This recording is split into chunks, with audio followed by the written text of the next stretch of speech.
मैं कलाकार हूं और बॉडी लैंग्वेज को काफी अच्छे से समझ सकती हूं। आप कहना क्या चाहते हैं, आपकी टोन बता रही है।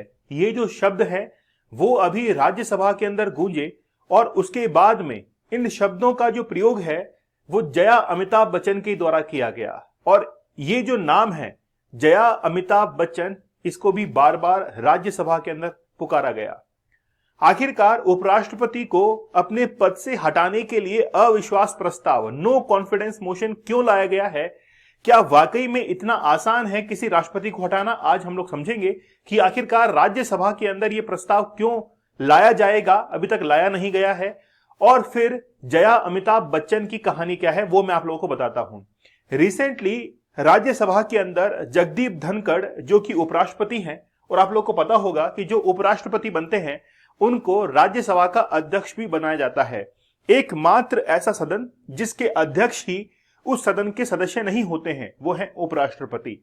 लेकिन इनका ये पद है इसलिए सुशोभित किया जाता है कि कल को अगर राष्ट्रपति का पद खाली हो तो फिर अचानक उस पद को भरने के लिए, उस पद को फिल करने के लिए उपराष्ट्रपति जो है वो राष्ट्रपति पद के ऊपर चले जाए। तो राज्यसभा के सभापति के तौर पर जगदीप धनखड़ अभी हैं और वो राजस्थान से एमपी चुनकर आते हैं। लेकिन हाल ही में हुआ क्या है, जया अमिताभ बच्चन, पहले मैं आप लोगों को इस नाम के बारे में बताता हूं।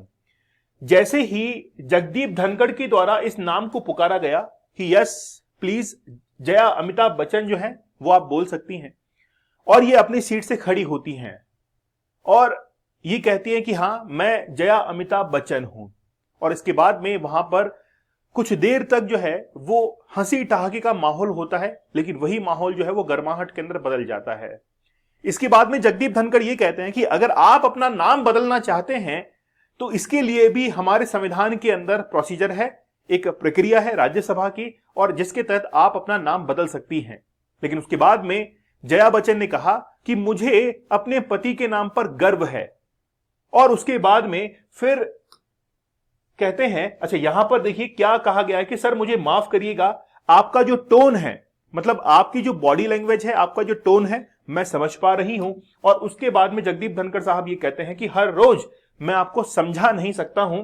इसके बाद में वापस रिप्लाई आता है कि मैं कलाकार हूं, बॉडी लैंग्वेज समझ सकती हूं, एक्सप्रेशन समझ सकती हूं कि आप कहना क्या चाह रहे हैं। इसके बाद में जगदीप धनखड़ कहते हैं कि नहीं नहीं अब बस बहुत हो गया है। और जैसे ये शब्द होते हैं उसके बाद में एक तीखी नोकझोंक होती है और सभी मेंबर जो हैं वो वहां से वॉकआउट कर जाते हैं। इंडिया जो अभी विपक्ष के तौर पर भूमिका निभा रही है वो वहां से वॉकआउट करती है राज्यसभा से। लेकिन ये खेल यहां पर शुरू नहीं हुआ था। आप लोग को पता है कि राज्यसभा के अंदर जो उपसभापति हैं हरिवंश राय, उन्होंने ही सबसे पहले इस चीज की शुरुआत की थी। उन्होंने सबसे पहले नाम पुकारा था। लगभग ये बात जो है वो 29 जुलाई की बात है और उस समय उन्होंने इस नाम को पुकारा था जया अमिताभ बच्चन। और वहीं से ये नोकझोंक इतनी बढ़ जाती है कि आज उपराष्ट्रपति के इस्तीफे तक की बात आती है। एक नो कॉन्फिडेंस मोशन जो है वहां पर प्रेजेंट करने की बात तक आ जाती है। आप लोग हमारे 10,000 MCQ बैच के साथ में जरूर जुड़िएगा। ये बैच हमारा 12 अगस्त से शुरू हो रहा है। जो भी स्टूडेंट्स सीरियस एस्पिरेंट हैं, वनडे एग्जाम्स को देने के लिए जीके जीएस को बहुत बेहतरीन तरीके से प्रिपेयर करना चाहते हैं तो जुड़िए इस बैच के साथ में। आप लोगों के लिए हिस्ट्री, पॉलिटी, ज्योग्राफी, इकोनॉमी और साइंस जो है वो सब्जेक्ट पढ़ाई जाएगी। टॉपिक वाइज हम लोग क्वेश्चंस को कवर करते जाएंगे, डिटेल एक्सप्लेनेशन में बताऊंगा और हर डायमेंशन में हम लोग क्वेश्चंस को कवर करेंगे। अगर आप लोग जुड़ना चाहते हैं डिस्काउंटेड प्राइस कोर्स के साथ में तो 10,000 MCQ 10,000 जो है इस कूपन कोड को आप लोग यूज कीजिएगा, जिससे डिस्काउंटेड प्राइस में आप लोगों को कोर्स अवेलेबल हो जाएगा। 75 डेज का हार्ड चैलेंज, जिसमें 75 टेक्निक्स मैंने बताई हैं कि कैसे आप लोग पोर्नोग्राफी से दूर रह सकते हैं। इस बैच को भी आप लोग जरूर एक्सेस कीजिएगा। रिसेंटली क्या हुआ है, अपोजिशन जो है उसने वॉकआउट किया है और ये कहा है कि हम लोग उपराष्ट्रपति के खिलाफ अविश्वास प्रस्ताव लेके आएंगे, नो कॉन्फिडेंस मोशन लेके आएंगे। तो पहला सवाल तो यही है कि क्या वाकई में उपराष्ट्रपति को इतना आसानी से हटाया जा सकता है? और अगर हटाया जा सकता है तो फिर वो प्रोसीजर क्या है जिसके माध्यम से उपराष्ट्रपति को हटा सकते हैं? तो पहले हम लोग ये सीखेंगे कि आखिरकार उपराष्ट्रपति को अपॉइंट कैसे किया गया था।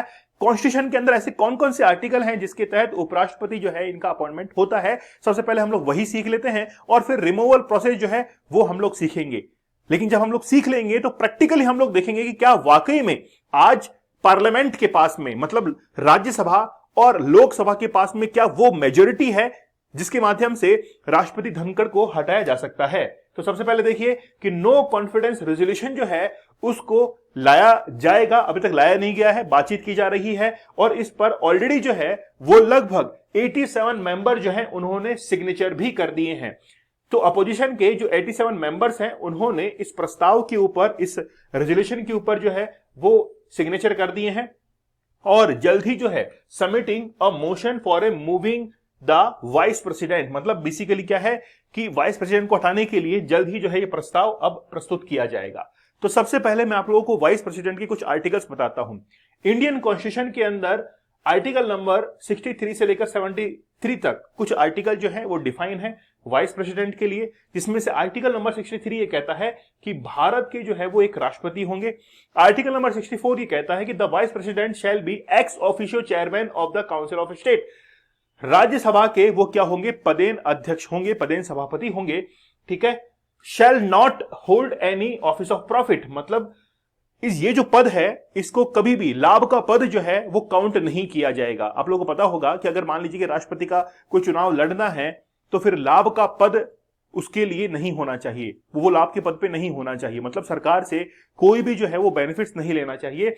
आर्टिकल नंबर 65 देखिए, the vice president to act a president और टू डिस्चार्ज हिज फंक्शन, मतलब अगर राष्ट्रपति अपने पद पर नहीं है तो उस समय जो है वो उपराष्ट्रपति उनकी भूमिका निभा सकते हैं। हम लोग बात करने वाले हैं आर्टिकल नंबर 66 पर। The vice president shall be elected by the members of electoral college consisting of the members of both houses, मतलब अगर वाइस प्रेसिडेंट को अपॉइंट करना है तो दोनों सदनों के, राज्यसभा और लोकसभा के सभी मेंबर इसके अंदर पार्टिसिपेट करते हैं, चाहे फिर वो मनोनीत हो, मतलब नॉमिनेटेड हो या फिर इलेक्टेड हो, सभी मेंबर इसमें पार्टिसिपेट करते हैं जब उपराष्ट्रपति को अपने पद पर बैठाना हो, इलेक्शन करना हो। लेकिन राष्ट्रपति के इलेक्शन में ऐसा नहीं होता है। राष्ट्रपति का जब इलेक्शन होता है तो केवल और केवल जो इलेक्टेड मेंबर हैं वही पार्टिसिपेट करते हैं, साथ में जितने भी स्टेट असेंबलीज हैं उनके भी इलेक्टेड मेंबर पार्टिसिपेट करते हैं राष्ट्रपति के चुनाव के अंदर। लेकिन उपराष्ट्रपति के इलेक्शंस के अंदर केवल और केवल लोकसभा और राज्यसभा के, चाहे इलेक्टेड हो चाहे नॉमिनेटेड हो, सभी मेंबर जो है वो पार्टिसिपेट करते हैं। आर्टिकल नंबर 67 क्या कहता है, the vice president shell hold office for a term 5 year, मतलब उपराष्ट्रपति जो है वो 5 साल के लिए अपना पद धारण करेंगे। लेकिन अगर उनसे पहले 5 साल से पहले उपराष्ट्रपति को हटाना हो तो नो कॉन्फिडेंस मोशन लाना पड़ेगा और वो नो कॉन्फिडेंस मोशन सबसे पहले राज्यसभा के अंदर आएगा। लेकिन राज्यसभा के अंदर लाने से पहले 14 डेज बिफोर, 14 दिन पूर्व जो है वो उपराष्ट्रपति को इन्फॉर्म करना पड़ेगा कि हम आपके खिलाफ जो है वो नो कॉन्फिडेंस मोशन लेके आ रहे हैं।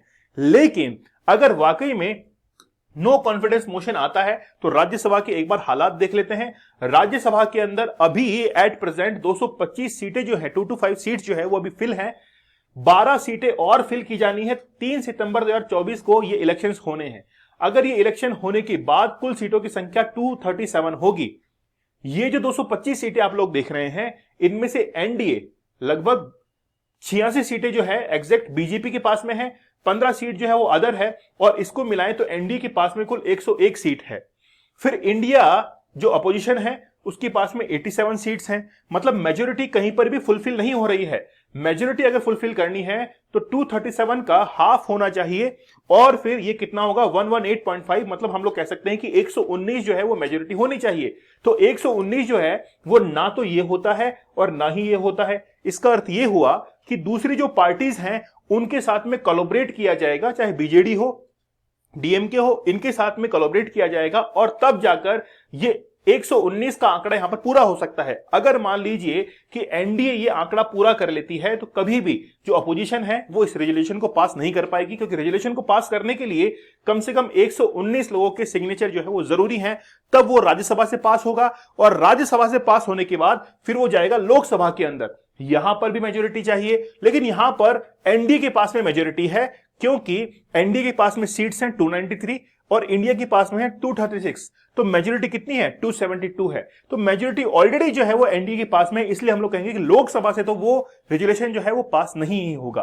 तो हम लोग कह सकते हैं कि उपराष्ट्रपति का जो रेजोल्यूशन है क्या वो पास हो पाएगा, तो हम लोग कहेंगे नहीं, वो पास नहीं हो सकता है क्योंकि यहां पर एनडीए के पास में मेजोरिटी है, इसलिए ये रेजोल्यूशन जो है वो पास नहीं हो पाएगा। तो उपराष्ट्रपति के खिलाफ अभी जो रेजोल्यूशन लाया जाएगा, नो कॉन्फिडेंस मोशन लाया जाएगा, उससे उपराष्ट्रपति हट नहीं सकते हैं। भले ही अपोजिशन कितना भी दम लगा ले, लेकिन यहां पर उपराष्ट्रपति को हटाने के लिए कोई भी उनके पास में ऑप्शन है ही नहीं। तो क्या अब हम लोग ये कह सकते हैं कि ये केवल एक, हम लोग कह सकते हैं कि पूरा का पूरा एक पॉलिटिकल, कह सकते हैं कि पूरा का पूरा क्लिक है ना? तो हो सकता है। चलिए, आप हमारे 10,000 एमसीक्यू बैच के साथ में जरूर जुड़िएगा। हिस्ट्री, पॉलिटी, ज्योग्राफी तमाम सब्जेक्ट हम लोग कर रहे हैं। मैं आप लोगों को एमसीक्यू की पीडीएफ दूंगा ताकि आप लोग प्रैक्टिस कर सके। क्विज होंगे इसके अंदर। 10,000 कूपन कोड यूज करना है, जिसकी मदद से आप लोग डिस्काउंटेड प्राइस में इस कोर्स को क्या कर पाएंगे, अवेल कर पाएंगे। और 75 डेज का हार्ड चैलेंज भी आप लोग जरूर ज्वाइन कीजिएगा। तो मिलते हैं आप लोगों से अगले सेशन में। तब तक धन्यवाद। Thank you. जय हिंद।